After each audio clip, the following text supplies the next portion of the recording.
good that even if there is a nuclear holocaust, a person lying in that will not be affected. It's an ICU on wheels. And we propose to provide these at every 10 kilometers on all national highways. Deaths per 100,000 population, which is much above all India average, which is around the fourth or fifth position. So that is an issue.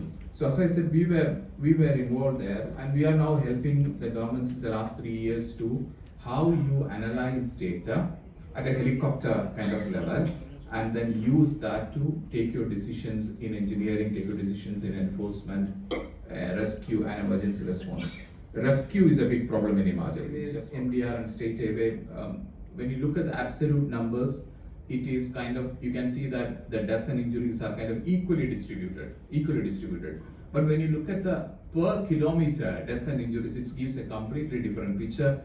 National highways are, among the 41,000 kilometer, national highways are only 1,000 plus, and it contributes 50% of the crashes. So 1.63 per kilometer. Every kilometer, there are more than 1.5 death and injuries on the national highway network in Himachal, whereas than serious injuries.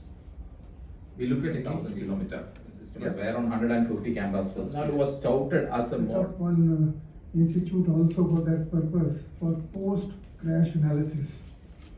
But for 10 years, nothing could be done, and it could not take shape. And because this particular institute was supposed to come in Raebareli and earlier They are government. now framed on that.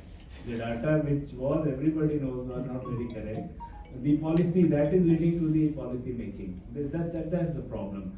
So we should involve these agencies to do a real crash analysis. Whatever police rights, fine, their job they have done. They're not.